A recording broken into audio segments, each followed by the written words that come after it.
Billionaire sees stepmother force heiress daughter to thank for leftovers. His reaction shocks all. If you like this story, subscribe to the channel and type "love" in the comments. And don't forget to tell us where you're watching from. Great news awaits you.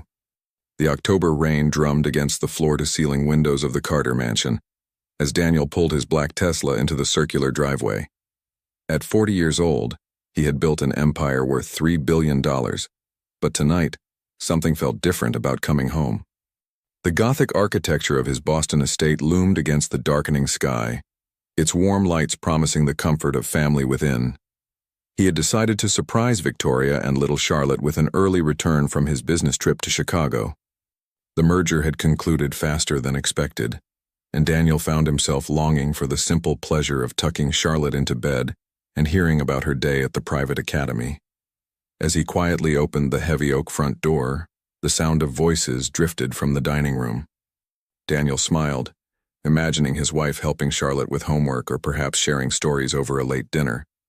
But as he moved closer, the words he heard made his blood run cold. "You will kneel properly, Charlotte." Victoria's sharp voice cut through the air. "And you will thank God for every scrap of food you receive in this house." Daniel froze in the marble foyer, his briefcase falling silently to the Persian rug. Through the archway he could see into the dining room where a scene unfolded that would haunt him forever. 7-year-old Charlotte knelt on the cold marble floor, her small hands pressed together in prayer. Her blonde hair fell like a curtain around her face as she whispered words of gratitude for the meager leftovers scattered on a chipped plate before her. The child's school uniform was wrinkled and stained, and Daniel noticed how thin she had become since he left just 3 days ago.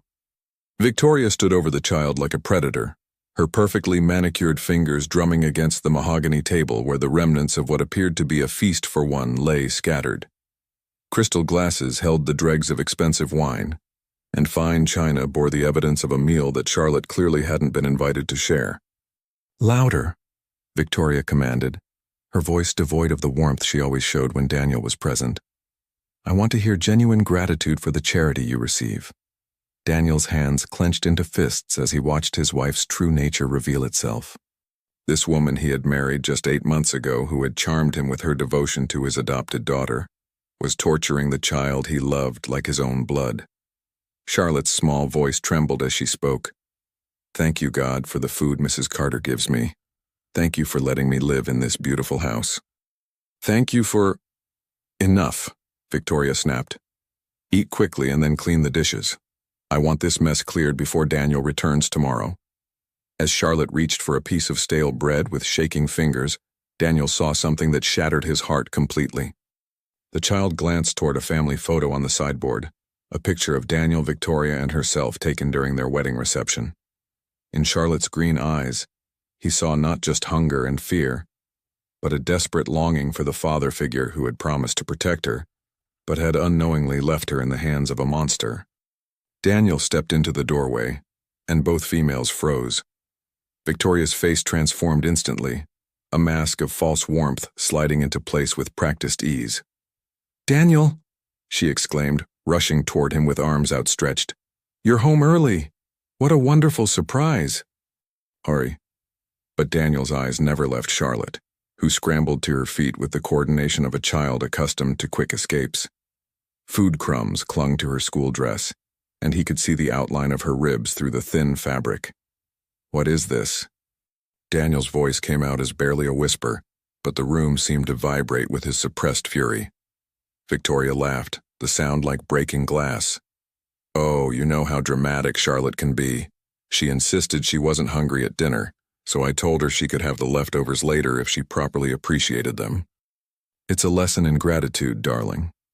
Daniel looked at the pathetic plate of scraps, then at the elaborate table setting that told the true story. 1 placemat, 1 set of silverware, 1 wine glass. Victoria had dined alone while Charlotte watched, hungry and forgotten. "Charlotte," Daniel said softly, extending his hand toward the trembling child. "Come here, sweetheart." The little girl hesitated, her eyes darting between Daniel and Victoria, like a trapped animal assessing escape routes. When she finally took a tentative step forward, Daniel noticed she favored her left leg slightly. His jaw tightened as he realized there was so much about Charlotte's life in his absence that he didn't know. "It's okay," he whispered, kneeling to her level. "You're safe now. I'm here." As Charlotte slowly approached, Daniel noticed details that made his blood boil. Her clothes were too small, as if she had outgrown them months ago and no one had bothered to buy new ones. Her blonde hair, which he remembered being shiny and well-kept, now looked dull and tangled. Most heartbreaking of all were her eyes, once bright with the innocence of childhood, now holding a wariness that no 7-year-old should possess. Victoria's nervous laughter filled the silence. "Daniel, you're being dramatic. Children need structure and discipline. Charlotte understands that privileges must be earned, don't you, dear?" Charlotte looked up at Victoria with such fear that Daniel felt something fundamental shift inside his chest. This wasn't discipline. This was systematic abuse, and he had been blind to it. "When did you last eat a full meal, Charlotte?" Daniel asked gently, his businessman's mind already cataloging evidence. The child opened her mouth to answer, then glanced at Victoria and closed it again. The gesture told Daniel everything he needed to know about the climate of fear his wife had created. "She ate at school," Victoria interjected quickly. "You know how the academy provides excellent lunches. Charlotte just gets picky at dinner sometimes." But Daniel had already made several phone calls to Charlotte's teachers during his trip, checking on her progress. None of them had mentioned her eating lunch. In fact, her literature teacher had expressed concern about Charlotte's recent listlessness and difficulty concentrating, problems that had apparently started right after his marriage to Victoria 8 months ago. As these pieces clicked into place, Daniel realized he was looking at calculated cruelty disguised as parenting. But why? What had driven Victoria to target an innocent child who had never shown her anything but timid respect? The answer to that question would soon turn his world completely upside down. Charlotte finally reached him, and when her small hand slipped into his much larger one, Daniel felt her trembling. He squeezed gently a promise of protection that he should have given months ago. "Victoria," Daniel said, his voice carrying the steel that had intimidated boardrooms full of powerful men. "We need to talk. Now." Victoria's composure wavered for just a moment, but she quickly recovered, smoothing her auburn hair with a practiced gesture. "Of course, darling. Charlotte, why don't you go upstairs and get ready for bed? School tomorrow, remember?" Charlotte looked up at Daniel with pleading eyes, as if afraid that once she left the room, the fragile protection he offered would disappear. Daniel squeezed her hand reassuringly. "Actually, Charlotte stays with us," Daniel said firmly. "Whatever we discuss concerns her, and I think she's heard enough lies." Victoria's perfectly applied makeup couldn't hide the flush of anger that colored her cheeks. "Daniel, please. Children shouldn't be involved in adult conversations. You're confusing her." "The only one confused here is me," Daniel replied, lifting Charlotte onto his lap as he settled into one of the dining room chairs. "Because the woman I married promised to love and care for this child. The woman I married wouldn't be caught dead treating a dog the way I just witnessed." Charlotte curled against Daniel's chest, her small body seeming to melt into his warmth. He could feel how underweight she was, how her bones pressed against his arms with too much prominence. The child who had been healthy and vibrant at their wedding 8 months ago was now a shadow of herself. "You're being ridiculous," Victoria snapped, her mask finally slipping completely. "That child is spoiled and manipulative. She needs firm guidance, not coddling. I was simply teaching her the value of gratitude." "By starving her?" Daniel's voice rose despite his efforts to remain calm. "By making her beg for scraps like she's some kind of servant? She's not starving. Look around you, Daniel. We live in a mansion. She attends the most expensive private school in Boston. She has clothes, shelter, safety, more than most children dream of." But as Victoria spoke, Daniel's eyes took inventory of Charlotte's reality. The child's clothes were indeed expensive, but they were months too small and showed signs of poor care. Her school backpack, which he glimpsed in the corner, was torn and had been clumsily repaired with duct tape. The room that Victoria claimed showed Charlotte's privilege told a different story entirely. "When did you last buy Charlotte new clothes?" Daniel asked. Victoria hesitated. "She has plenty of clothes. Children grow so quickly, it's wasteful to constantly update their wardrobes." "That's not what I asked." Daniel's tone had shifted into the razor-sharp precision he used during hostile negotiations. When did you last take Charlotte shopping for clothes that actually fit her? The silence stretched uncomfortably long. Charlotte shifted in Daniel's arms and whispered so quietly that only he could hear. She said, "I have to earn new clothes by being grateful for what I have." Daniel closed his eyes, feeling a rage so pure and focused that it frightened him. In his business dealings, he had encountered genuine sociopaths, people who could manipulate and destroy without a flicker of conscience. He had never imagined he would find one sitting at his dinner table, torturing a child under the guise of motherhood. "Victoria," he said with deadly calm, "I want you to explain to me exactly what Charlotte's daily routine looks like when I'm not here." Her routine is perfectly normal for a child her age. She goes to school, does homework, has dinner, and goes to bed. Simple structure that children thrive on. "Details," Daniel demanded. "What time does she wake up? What does she eat for breakfast? Who helps her get ready for school?" Victoria's jaw tightened. "She's 7 years old, Daniel, not an infant. She's perfectly capable of getting herself ready for school. Independence is a virtue we should be fostering." Charlotte's small voice cut through the tension. "I wake up when the alarm rings at 6:30. I make my own breakfast if there's food I'm allowed to touch. Sometimes there isn't any, so I wait until lunch at school." Daniel felt his heart crack open. "What do you mean, food you're allowed to touch?" "The refrigerator has a lock," Charlotte whispered. "And the pantry, too. Mrs. Victoria says I have to ask permission, but she's usually asleep in the morning." Daniel's head snapped toward Victoria, who had gone very still. "You lock food away from a 7-year-old child?" "Children will eat everything in sight if given the opportunity," Victoria replied defensively. "It's basic household management, structure and boundaries, Daniel, something you clearly don't understand about child rearing." "Show me," Daniel said, standing up with Charlotte still in his arms. "Show you what?" "The locks. Show me these boundaries you've established." Victoria's face had gone pale, but she led them toward the kitchen with the rigid posture of someone marching to execution. The massive kitchen, which had been one of the selling points when Daniel purchased the mansion, gleamed with expensive appliances and custom cabinetry. But as Victoria opened the pantry door, Daniel saw the small padlock hanging from an eye hook that had been recently installed. The refrigerator bore a similar modification, a length of chain and another padlock that would prevent Charlotte from accessing any food stored inside. "This is insane," Daniel breathed. "This is discipline," Victoria shot back. "Something that child desperately needs. Do you have any idea how much food she would waste if given free access? The amount of mess she would create?" Daniel stared at his wife as if seeing her for the first time. And perhaps he was.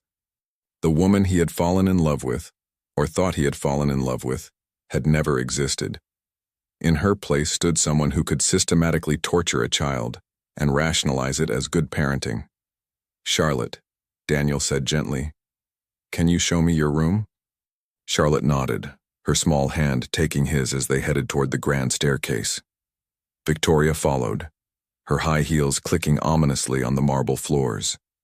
Charlotte's bedroom was located in the east wing of the house, far from the master suite where Daniel and Victoria slept. As they approached the door, Daniel noticed that it too had been modified. A sliding bolt had been installed on the outside, a lock that could only be operated from the hallway. "She's a sleepwalker," Victoria said quickly, noticing Daniel's attention to the lock. "For her own safety, I secure the room at night." But when Daniel opened the door, Charlotte's room told yet another story. The space that had once been beautifully decorated with age-appropriate furniture and cheerful colors now looked more like a prison cell than a child's bedroom. The bed was stripped down to bare sheets with no comforter or decorative pillows. The dresser drawers hung open, revealing how few clothes Charlotte actually possessed. Most shocking of all, the room was cold. Daniel realized that the heating vents had been closed and sealed with tape. "She complains about being too warm," Victoria explained, but her voice lacked conviction. Daniel felt Charlotte shivering against him, and realized the child was not just emotionally traumatized but physically suffering in ways he was only beginning to understand. The room was easily 15 degrees colder than the rest of the house. "This ends tonight," Daniel said, his voice carrying absolute finality. Excuse me? Daniel turned to face his wife, and Victoria took an unconscious step backward at what she saw in his eyes. This torture stops now. Charlotte will sleep in the guest room next to my office until we figure out permanent arrangements. She will eat every meal with us, and those locks come off immediately. You can't be serious. Daniel, you're letting a manipulative child turn you against your own wife. Charlotte is playing you like a violin, and you're too naive to see it. Daniel looked down at Charlotte, who had gone very quiet in his arms. The child's green eyes held no triumph, no satisfaction at seeing Victoria challenged. Instead, there was only exhaustion and a heartbreaking hope that maybe, just maybe, her nightmare was ending. The only one being manipulated here is Charlotte, Daniel said, by a woman sick enough to torture a defenseless child for entertainment. Victoria's composure finally shattered completely. Entertainment? You think this is entertainment? Do you have any idea what it's like being married to a man who cares more about some random kid than his own wife? The words hung in the air like a toxic cloud, and Daniel realized they had finally reached the truth. Victoria's cruelty toward Charlotte wasn't about discipline or structure, it was about jealousy. Jealousy of the love Daniel showed to a 7-year-old child who had lost everything and deserved nothing but protection and care. But there was something else in Victoria's outburst, something that made Daniel's investigative instincts prick up. She had called Charlotte some random kid, but Daniel distinctly remembered Victoria being the one to suggest adoption when they first met. She had claimed to adore Charlotte from the moment she met her. Another lie in an evening full of revelations. But this lie felt different, bigger and more dangerous than the others. Put her down, Daniel, Victoria said, her voice now carrying a strange kind of desperation. Put Charlotte down and let's discuss this rationally. There are things about this situation you don't understand. Something in his wife's tone made Daniel's blood run cold, but not in the way Victoria intended. It wasn't a threat, it was fear. Victoria was afraid of something, and that fear was making her reckless. What don't I understand, Victoria? Victoria glanced at Charlotte, then back at Daniel, and he saw a calculating look pass across her features. She was deciding something, weighing risks and benefits with the cold precision of someone playing a very dangerous game. Not here, she said finally. Not in front of the child. There are adult matters that require privacy. But Daniel had already learned not to trust his wife's suggestions where Charlotte was concerned. Whatever secrets Victoria was harboring, Charlotte would stay with him. The little girl had already paid too high a price for the adults around her to make decisions without her knowledge. The revelation that would change everything was coming, and Daniel sensed that when it arrived, it would transform not just Charlotte's future, but the very foundation of who he believed himself to be. Daniel carried Charlotte to the guest bedroom near his home office, a comfortable space with warm lighting and a view of the garden. As he tucked her into the soft bed with extra blankets from his own room, Charlotte spoke for the first time since they had left the dining room. Are you going to send me away now? Her voice was so small it barely disturbed the quiet air. Daniel's heart clenched as he realized what fear had been driving Charlotte's silence. She expected abandonment, had probably been told that her bad behavior would eventually cost her the only home she had left. Never, Daniel said firmly, sitting on the edge of the bed. Charlotte, I need you to understand something very important. What happened tonight, what's been happening while I was away, none of that was your fault. Do you understand me? Charlotte's eyes filled with tears that she tried to blink away. Mrs. Victoria says I'm ungrateful. She says I should be happy because most kids like me don't get to live in houses like this. Kids like you? Daniel felt another piece of the puzzle shifting into place. What does that mean, sweetheart? Kids without real families. Kids nobody wants. The words hit Daniel like physical blows. Someone had systematically convinced this 7-year-old child that she was unwanted, unwelcome, and unworthy of basic care. The psychological abuse was in many ways more horrifying than the physical deprivation he had witnessed. Charlotte, look at me. He waited until her green eyes met his. I want you. I chose you. When I adopted you, it wasn't charity or obligation. It was love. Do you remember what I told you at the courthouse? Charlotte nodded slowly. You said I was your daughter forever. That's right. Forever doesn't have conditions. It doesn't depend on whether you're grateful enough or well-behaved enough or anything enough. You're my daughter, and nothing will ever change that. For the first time that evening, Charlotte's face showed something other than fear. A tentative smile touched her lips, and she reached up to hug Daniel tightly. "I love you, Daddy," she whispered.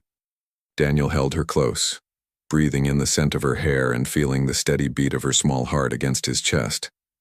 In that moment, he made a silent vow that no one would ever hurt this child again. After Charlotte fell asleep, Daniel returned to the living room where Victoria waited with a glass of wine and a carefully composed expression.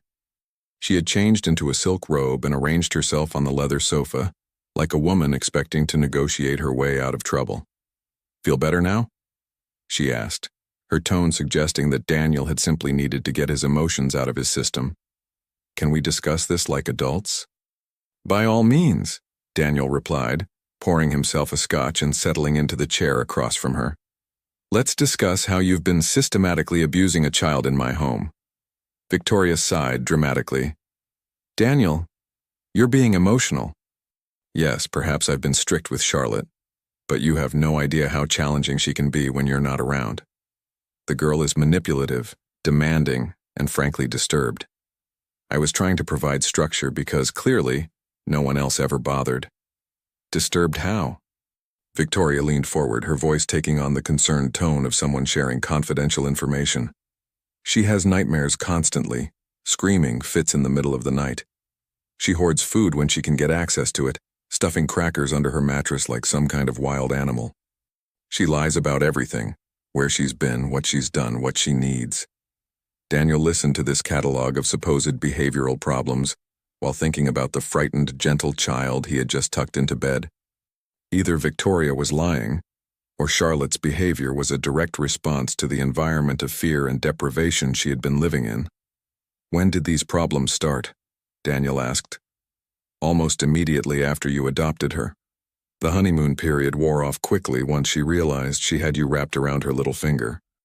But Daniel remembered those first few months differently. Charlotte had been quiet and somewhat withdrawn, as any child would be after losing her parents and adjusting to a new home.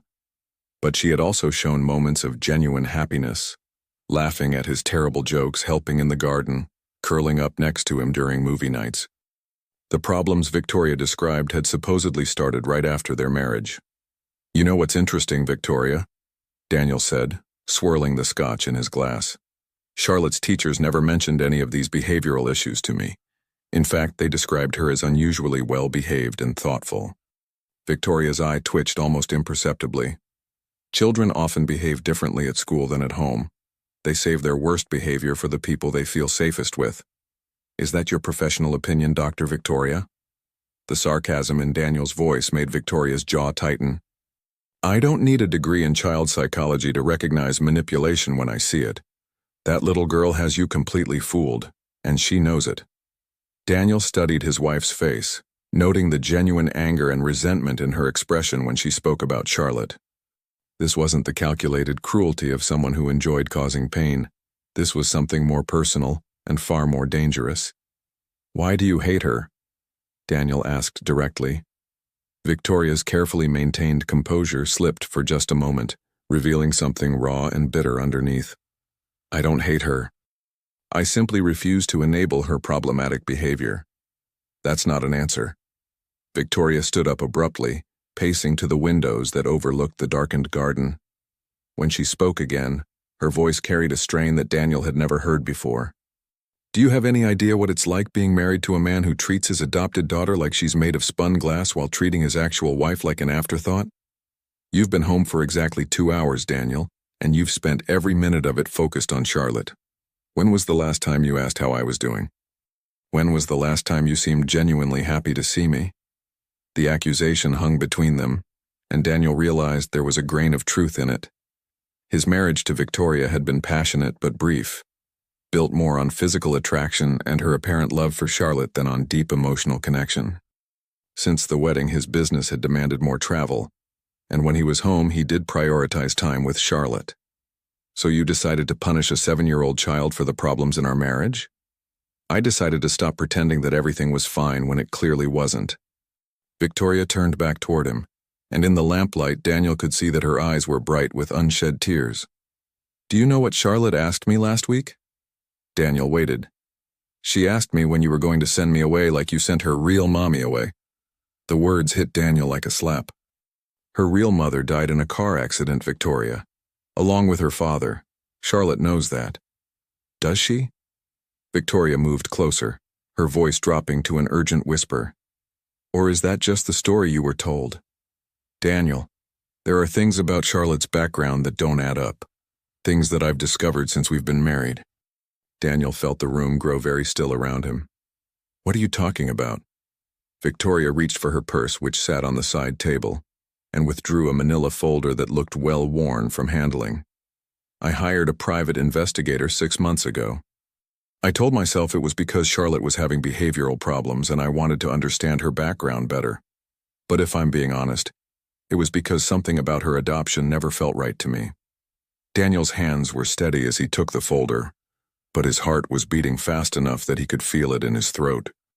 Inside were photocopied documents, photographs, and what appeared to be a lengthy investigative report. The first document made his breath catch. It was Charlotte's original birth certificate, not the amended version issued after the adoption, but the original document filed when she was born 7 years ago. Under father, someone had written Daniel James Carter in clear block letters. Daniel stared at the document for a long moment, his mind refusing to process what he was seeing. "This has to be a fake." "Keep reading," Victoria said softly. The next document was a DNA test report dated 3 months ago. It compared saliva samples taken from Charlotte's toothbrush and a coffee cup Daniel had used. The results indicated a 97% probability of paternity. "You had our DNA tested without my knowledge?" "I had to know," Victoria whispered. "Daniel, don't you see? Charlotte isn't some random orphan you rescued out of kindness. She's your biological daughter, and if the investigator's report is accurate, her mother, your former girlfriend Sarah Mitchell, didn't die in any car accident." Daniel's hands shook as he turned to the investigative report. Sarah Mitchell, a name he hadn't thought about in years. They had dated seriously when he was 32 8 years ago, right around the time he was building his first major business acquisition. The relationship had been intense and passionate, lasting nearly 2 years. Sarah had been an environmental scientist, brilliant and dedicated to her work. The relationship had ended abruptly when Sarah moved to California, claiming she needed space to figure out her life. He had tried to contact her several times, but she had blocked all communication. According to the report, Sarah had given birth to Charlotte 8 months after moving to California. The birth certificate listed no father, completely blank in that section. 3 years later, Sarah had indeed died, but not in a car accident. She had died of acute kidney failure in a Los Angeles hospital, alone except for 3-year-old Charlotte, who was found in their apartment 2 days later by a concerned neighbor. Charlotte had spent the next 3 years in foster care before becoming available for adoption. The agency had never connected her with Daniel because there was no father listed on any documents, and Charlotte's legal name had been changed twice by different foster families, making any potential family connections nearly impossible to trace. "This is impossible," Daniel said, but even as he spoke, pieces of evidence were clicking together in his mind. Charlotte's green eyes, exactly like his own. Her stubborn streak and quick intelligence. The way she gravitated toward him from the first moment they met, as if recognizing something familiar. "Is it?" Victoria asked. "Or is it the answer to why you felt such an immediate connection to her? Why you were so desperate to adopt specifically her when there were dozens of other children available?" Daniel looked up at his wife, and for the first time that evening, he saw genuine pain in her expression rather than calculated manipulation. "You've known this for 3 months," he said quietly. "You've known that Charlotte is my biological daughter, and instead of telling me, you've been torturing her." Victoria's face crumpled. "I didn't know how to tell you, and the longer I waited, the more I realized what it meant." "Daniel, if Charlotte is your biological daughter, then what does that make me? The evil stepmother who came between a father and his child." The irony was so bitter that Daniel almost laughed. Victoria had been so afraid of becoming the villain in this story that she had turned herself into exactly that, through her own actions. But as the shock of the DNA results began to fade, Daniel realized there were still crucial questions unanswered. If Sarah had listed him as Charlotte's father, why hadn't he been contacted when she died? Why hadn't the state of California attempted to locate him before placing Charlotte in foster care? The answers to those questions would reveal a conspiracy that ran deeper than either Daniel or Victoria imagined. One that would put Charlotte's life in immediate danger and force Daniel to confront enemies he didn't even know he had. The truth about Charlotte's past was about to collide with the present in ways that would test every bond of love and loyalty they had built. And somewhere in the shadows, the people responsible for keeping a father and daughter apart for 7 years were watching and waiting to see how much Daniel was willing to sacrifice to protect the child who was truly his own blood. Daniel stared at the DNA test results until the numbers blurred together, his mind reeling from the implications. Charlotte wasn't just the adopted daughter he had fallen in love with. She was his biological child, his own flesh and blood, who had been suffering abuse while he remained completely oblivious to their connection. "How long have you known?" he asked Victoria, his voice dangerously quiet. Victoria wrapped her silk robe tighter around herself, suddenly looking smaller and more fragile than he had ever seen her. 3 months. I hired the investigator because I needed to understand why you were so obsessed with her. The way you looked at Charlotte, the way you prioritized her needs over everything else, it wasn't normal paternal affection. It was something deeper. Daniel's hands shook as he held the birth certificate. Sarah Mitchell. The woman he had loved with all the intensity of his younger self, who had disappeared from his life without explanation 8 years ago when he was 32. Their relationship had lasted nearly 2 years and had been the most meaningful connection of his life up to that point. He had tried everything to find her after she left, hired investigators, searched social media, even flew to California twice hoping to track her down. She had vanished completely, taking with her all the dreams they had shared about building a life together. "Sarah never told me she was pregnant," Daniel whispered, more to himself than to Victoria. "She just said she needed space, needed to figure out her career. I thought she had found someone else or decided I wasn't right for her." According to the investigator's report, she was already 3 months pregnant when she broke up with you. She moved to Los Angeles and gave birth to Charlotte 8 months later. But look at page 14. Daniel flipped through the report until he found the hospital records from Charlotte's birth. Sarah had been alone when she delivered, listing no emergency contacts and leaving the father section completely blank. No name, no information, nothing. If she left the father information blank, how did anyone connect Charlotte to me? Daniel's business mind was already identifying the holes in the story. Victoria pointed to another section of the report. "That's where it gets complicated. Someone discovered the connection and made sure it was buried. Look at this." The next document made Daniel's blood run cold. It was a private investigator's report commissioned by Marcus Blackwood 3 years after Charlotte's birth, when she was already in foster care. The report had identified Sarah Mitchell's former relationship with Daniel Carter through credit card records, travel bookings, and social media data from their time together. Blackwood had then used this information to ensure Charlotte would eventually be placed with Daniel through the adoption system, while simultaneously making sure Daniel never learned she was his biological daughter. It was a long-term strategy designed to create maximum psychological leverage. "This is impossible," Daniel said, studying the carefully orchestrated manipulation.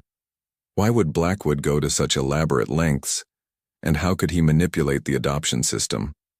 Victoria leaned over his shoulder, her perfume mixing with the scent of his fear and confusion. "The investigator thinks Blackwood needed Charlotte in your home, but without you knowing she was your daughter.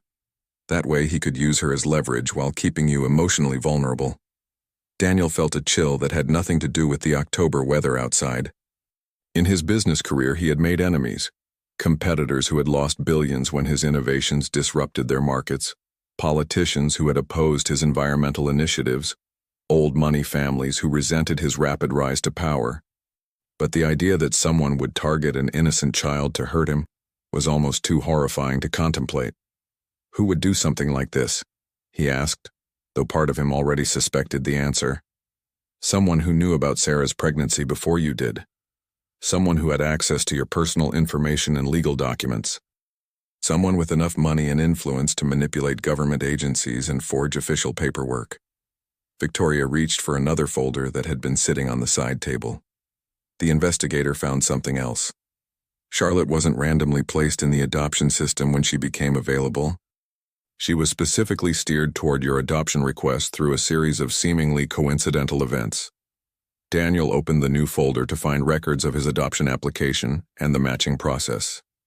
He remembered how smoothly everything had proceeded, how Charlotte had been presented as the perfect match for his family situation, how all the paperwork had been expedited, how the social workers had seemed unusually eager to facilitate the adoption. Someone wanted Charlotte in your home, Victoria continued. But they also wanted to make sure you never discovered she was your biological daughter until they were ready to use that information. The question is what they planned to do with that leverage. Daniel stood up abruptly, pacing to the windows that overlooked his meticulously maintained grounds. His reflection stared back at him from the dark glass. A successful man who had built an empire through intelligence and determination, now realizing he had been manipulated for years by forces he couldn't even identify. "There's something else," Victoria said quietly. Something the investigator discovered that made him recommend we involve federal authorities. Daniel turned back toward her, dreading what new revelation was coming. Sarah didn't die of kidney failure like the official records claim. The investigator found evidence that she was poisoned. Someone killed her to prevent her from ever revealing Charlotte's true parentage to you. But they kept Charlotte alive because they had bigger plans. The room seemed to spin around Daniel as the full scope of the conspiracy became clear. This wasn't just about keeping a father and daughter apart. This was about murder, fraud, and a level of calculated evil that defied comprehension. "We need to call the police," Daniel said, reaching for his phone. "With what evidence?"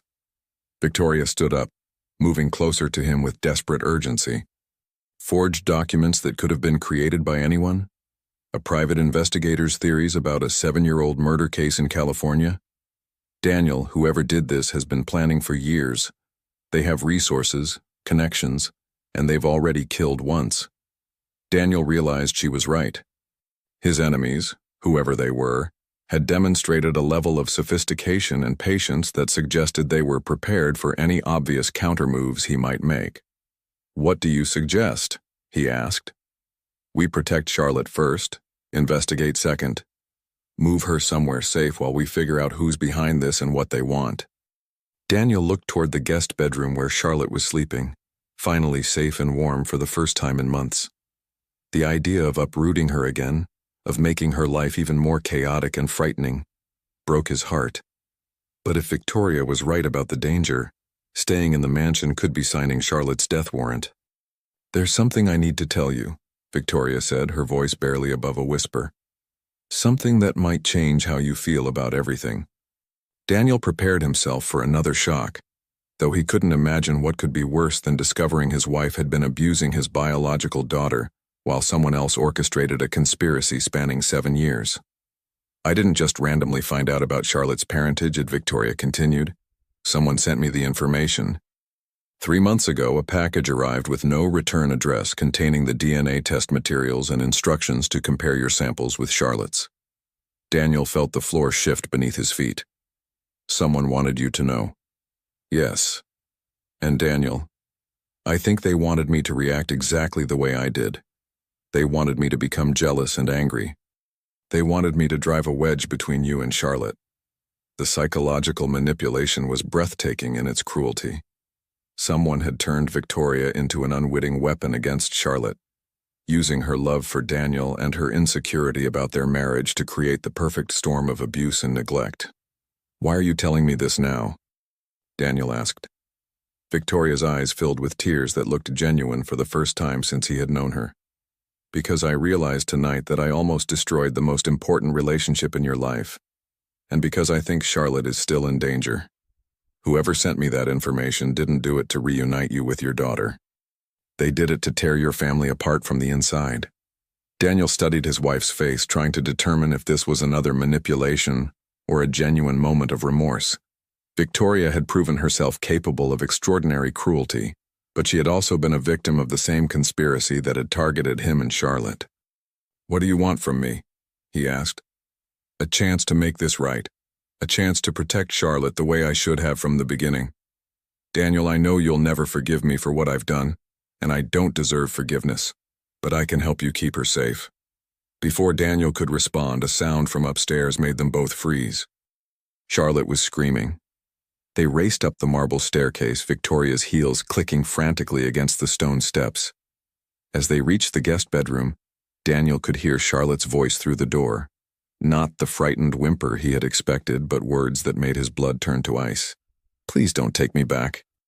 Please don't make me go back to the bad place."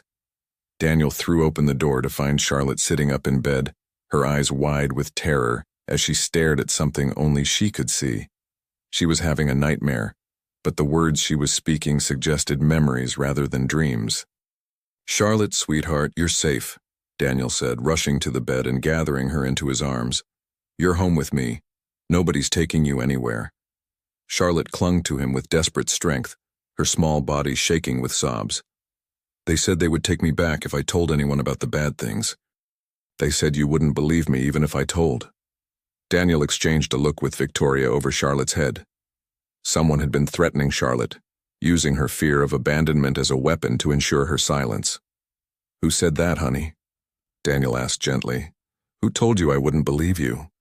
But Charlotte had already retreated back into the protective shell she had built around her trauma. She pressed her face against Daniel's chest and refused to speak, as if the very act of remembering was too dangerous to risk. As Daniel held his daughter, his biological daughter, he realized that the conspiracy against his family was far from over. Someone had spent 7 years orchestrating this elaborate game of manipulation and murder, and tonight's revelations were just the beginning.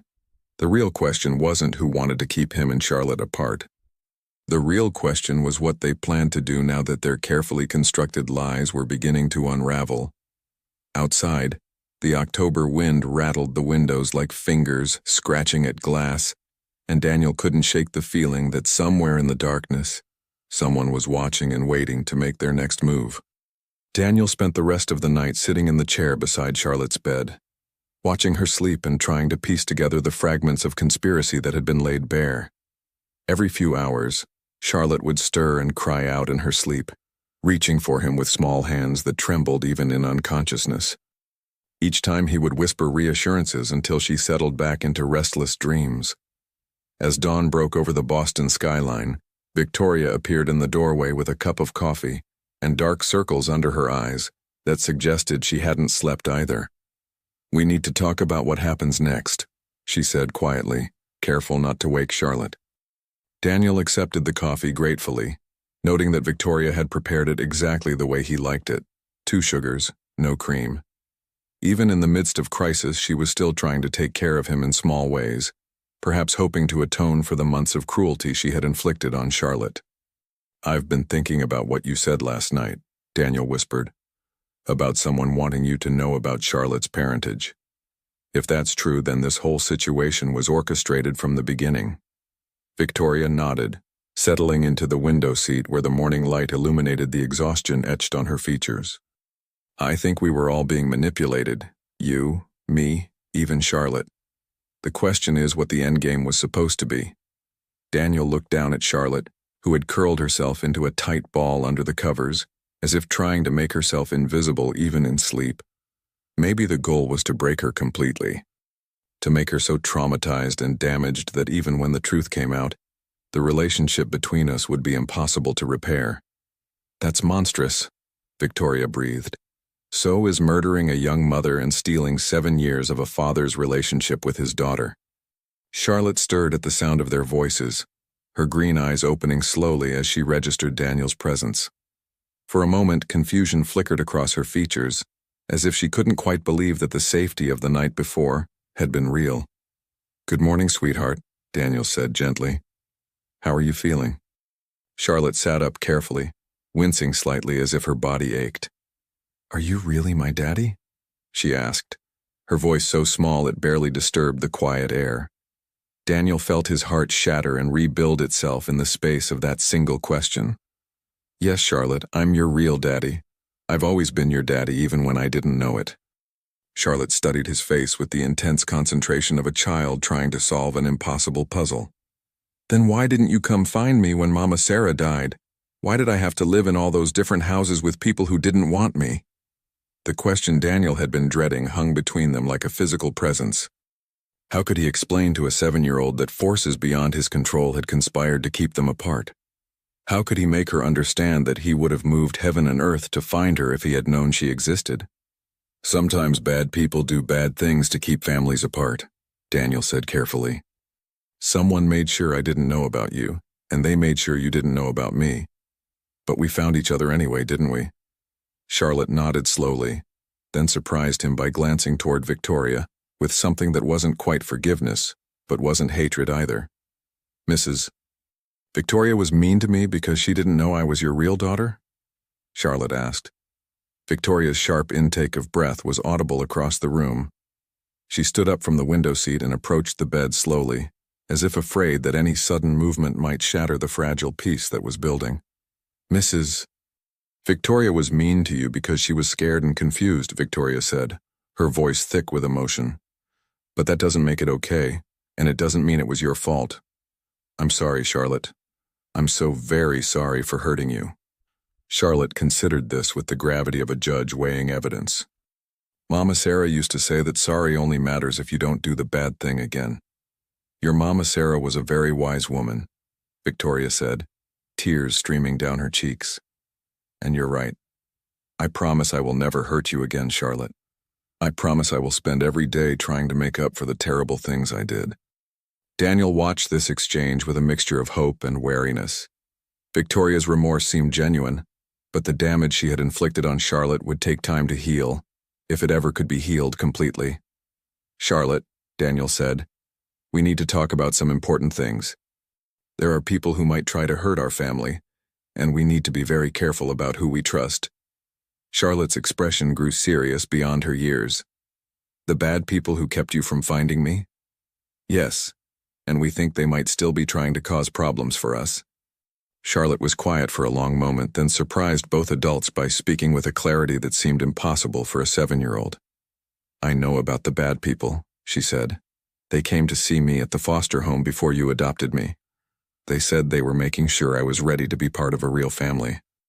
Daniel felt ice form in his veins. What did they look like, sweetheart? What did they say to you? There was a man in a fancy suit, and a lady with red hair. They asked me lots of questions about what I remembered about Mama Sarah and if she had ever told me about my real daddy. They said if I was a good girl and never talked about the old days, I could stay with my new family forever. Daniel exchanged a look with Victoria that confirmed their worst fears. Charlotte had been coached, threatened, and manipulated even before she entered their home. The conspiracy had tentacles that reached into every aspect of her young life. They said they would be watching to make sure I was grateful for my new home, Charlotte continued. They said if I ever made trouble or asked too many questions, they would have to take me back to the bad foster home where the other kids were mean to me. Daniel gathered Charlotte into his arms, his protective instincts roaring to life with an intensity that surprised him. No one will ever take you away from me again, he said fiercely. I promise you that, Charlotte. No matter what happens, no matter who comes looking for you, you will always be safe with me. Charlotte relaxed in his embrace, and for the first time since this nightmare began, Daniel saw genuine peace in her expression. There's something else, Charlotte said, her voice muffled against Daniel's chest. The lady with red hair gave me something to keep safe. She said it was very important and I should never lose it. What did she give you, honey? Charlotte slipped away from Daniel and padded over to the closet where her few belongings had been placed. From the pocket of her school backpack, she withdrew a small object wrapped in tissue paper. Daniel unwrapped the tissue carefully, revealing a USB drive that looked expensive and sophisticated. His hands trembled as he held it, realizing that Charlotte had been carrying a piece of the puzzle that might finally reveal the truth about the conspiracy against their family. Charlotte, this is very important, Daniel said. Did the lady tell you what was on this? Charlotte shook her head. She just said it was insurance and someday I might need to give it to someone who could help me if the bad people tried to hurt me. Victoria moved closer, studying the USB drive with the intensity of someone recognizing its significance. Daniel, if that contains evidence of the conspiracy, then Charlotte has been carrying around the key to everything this whole time. Daniel looked at the small device in his palm, then at his daughter who had survived years of manipulation and abuse while protecting the very information that might save their family. Charlotte's courage and resilience were beyond anything he could have imagined. "We need to see what's on here," Daniel said. "But first, we need to make sure Charlotte is completely safe." As if summoned by his words, the house security system chimed, indicating that someone was at the front gate. Daniel frowned, checking his watch. It was barely 8 o'clock on a Saturday morning, too early for any legitimate visitors. Victoria moved to the window and peered through the curtains at the driveway below. Her face went pale as she turned back toward Daniel. "There are 3 black SUVs outside the gate," she said, her voice tight with fear. "And I recognize one of the passengers. It's the woman from Charlotte's description. Red hair, expensive clothes." Daniel felt the walls of safety he had tried to build around Charlotte crumbling in real time. Somehow the people behind the conspiracy knew that their secrets were being exposed, and they had come to silence the witnesses before the truth could be revealed. "Get Charlotte dressed," Daniel said, his mind already calculating escape routes and contingencies. "We're leaving, now." As Charlotte hurried to gather her few possessions, Daniel's phone buzzed with a text message from an unknown number. "Mr. Carter, we need to have a conversation about your daughter's future. I think you'll find our terms reasonable." The message was signed with a name that made Daniel's blood run cold. Marcus Blackwood, the oil industry tycoon who had opposed every environmental initiative Daniel had ever proposed. Blackwood had the resources, connections, and ruthless ambition to orchestrate exactly the kind of conspiracy they had uncovered. But why target Charlotte? What could a 7-year-old child possibly know or represent that would threaten someone with Blackwood's power? The answer to that question would determine whether Daniel's newly reunited family would survive the next 24 hours. Outside, the engines of the black SUVs hummed with predatory patience, while inside, a father prepared to risk everything to protect the daughter he had only just found. The final confrontation was coming, and Daniel realized that 7 years of lies and manipulation had been leading to this moment, when he would finally learn the truth about what had been stolen from him and what price he would have to pay to keep it safe. Daniel's hands moved with practiced efficiency as he gathered the essential items they would need: cash from his safe backup phones, the USB drive Charlotte had protected, and the documents Victoria's investigator had provided. His military training from his younger days, buried under years of boardroom negotiations, suddenly felt as fresh as yesterday. "Where are we going?" Charlotte asked, her voice steady despite the fear in her green eyes. "Somewhere safe," Daniel replied, though he wasn't entirely sure where that might be. If Marcus Blackwood was involved, then nowhere in Boston would be beyond his reach. Blackwood Industries had contracts with half the city's infrastructure, and the man's political connections ran deep enough to compromise any obvious safe house. Victoria appeared in the doorway with a travel bag and a determined expression that Daniel hadn't seen before. "I'm coming with you," she said firmly. "Victoria, this isn't your fight anymore. You've done enough." "That's exactly why it is my fight. I let them use me as a weapon against Charlotte. I won't let that happen again." Daniel studied his wife's face, weighing the risks of trusting her against the potential benefits of having an ally who understood the enemy's tactics. Victoria had proven capable of extraordinary cruelty, but she had also demonstrated genuine remorse and a fierce protective instinct that might be crucial in the hours ahead. "If you come with us, there's no going back," Daniel warned. "Blackwood isn't the kind of man who forgives or forgets. You'll be marked as an enemy for the rest of your life." Victoria's laugh held no humor. "I think I became his enemy the moment I stopped being useful. The question is whether I'm brave enough to stand up to him." Charlotte moved to Victoria's side and slipped her small hand into the woman's larger one. "I think you're brave," she said quietly. "It takes bravery to say sorry when you've done something wrong." The simple gesture of forgiveness from a 7-year-old child seemed to transform Victoria completely. Her shoulders straightened, her chin lifted, and Daniel saw steel in her expression that reminded him of the woman he had fallen in love with. before Blackwood's manipulation had twisted her into something she wasn't meant to be. "We need to move," Daniel said, checking his phone again. More text messages had arrived, each one more threatening than the last. Blackwood's patience was clearly wearing thin. They slipped out through the service entrance that connected to Daniel's home garage, where his collection of cars offered multiple escape options. Daniel chose the most inconspicuous vehicle, a silver Honda sedan that looked like thousands of others on Boston streets. As they drove away from the mansion, Charlotte pressed her face to the back window, watching the only home she remembered disappearing behind them.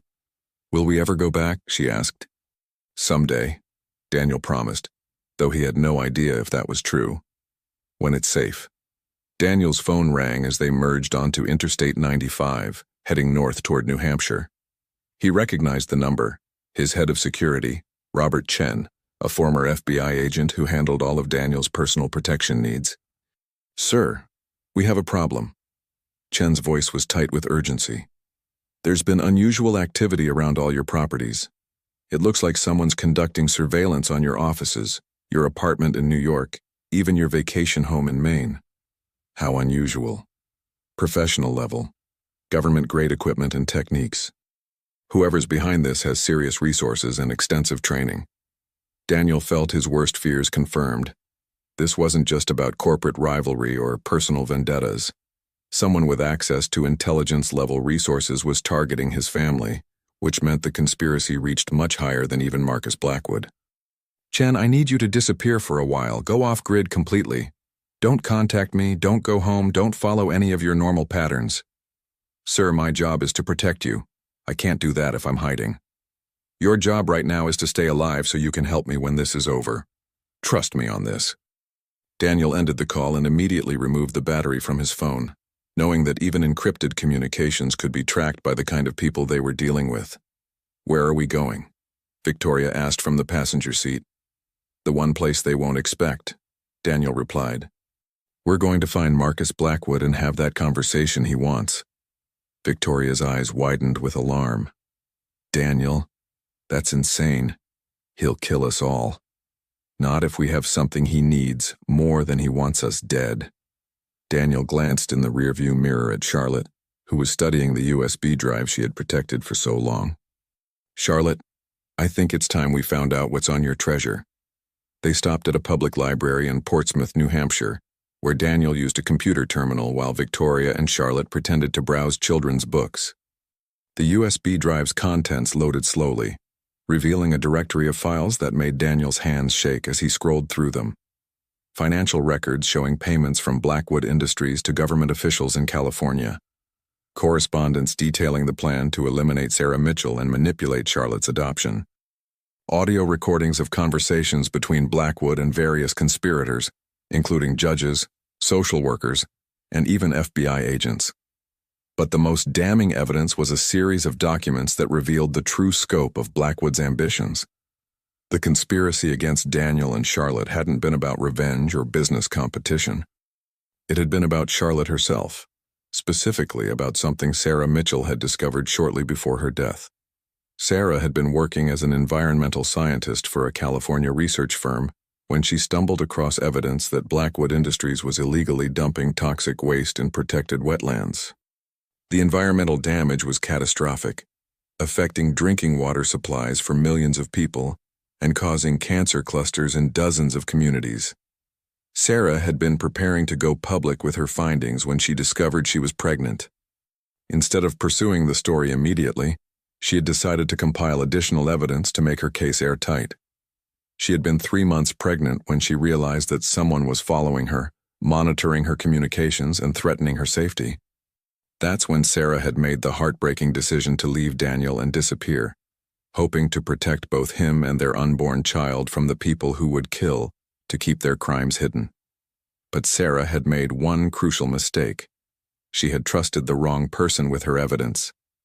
A colleague at the research firm had been secretly working for Blackwood, and when Sarah tried to hand off her findings for safekeeping, she had unknowingly revealed everything to the very people she was trying to expose. Blackwood's people had spent years trying to locate Sarah's evidence, eventually tracking her down in Los Angeles and killing her when she refused to reveal where she had hidden it. They had assumed the evidence had died with her, until Charlotte's adoption process revealed that Sarah's daughter was living with Daniel Carter, the one person who had both the resources and the motivation to bring Blackwood down. The USB drive contained all of Sarah's original research, plus additional evidence that she had gathered in the months before her death. It was enough to destroy Blackwood Industries completely and send dozens of co-conspirators to prison for the rest of their lives. Daniel stared at the screen, finally understanding why his family had been targeted. Charlotte wasn't just his biological daughter, she was the key to exposing the largest environmental cover-up in American history. "We have them," he whispered, copying the files to multiple backup drives. "What do you mean?" Victoria asked. "This isn't just evidence of what they did to our family. This is evidence that will destroy them completely. Sarah died protecting this information, and Charlotte has been carrying it all these years without knowing it." Daniel looked at his daughter, who was quietly reading a picture book while the adults worked. Charlotte had survived foster care, adoption trauma, and systematic abuse, all while unknowingly protecting the evidence that would bring justice for her mother's death. "What do we do now?" Victoria asked. Daniel smiled grimly as he finished copying the files. "Now we give Marcus Blackwood exactly what he wants, a conversation about Charlotte's future. But it's going to be a very different conversation than he's expecting." As they left the library and headed toward the final confrontation, Daniel felt the weight of 7 lost years settling on his shoulders. He had missed Charlotte's first steps, her first words, her first day of school. He had been absent during the loneliest and most frightening period of her young life. But he was here now, and he would make sure that the people who had stolen those years from both of them would pay the full price for their crimes. The time for hiding and running was over. It was time for a father to stand up and fight for his daughter's future, and for the justice that Sarah Mitchell had died trying to achieve. The final chapter of their story was about to be written, and Daniel intended to make sure it ended with Charlotte safe, their family whole, and their enemies facing the consequences of 7 years of lies, manipulation, and murder. As they drove toward Boston and the confrontation that would determine their fate, Daniel reached back to squeeze Charlotte's hand. "I love you, sweetheart," he said, "and I promise you, this nightmare ends today." Charlotte squeezed back, her small hand strong and sure. "I love you too, Daddy, and I'm not scared anymore." Outside, the autumn sun was setting over New England, painting the sky in shades of gold and crimson. It felt like the dawn of something new, a family reborn from the ashes of lies, stronger for having survived the flames, and ready to build a future based on truth, love, and the unbreakable bond between a father and the daughter he had never stopped loving, even when he didn't know she existed. The reckoning with Marcus Blackwood would determine whether they lived to see that future. But Daniel was no longer the naive businessman who could be manipulated and deceived. He was a father fighting for his child, and there was no force on earth more dangerous than that.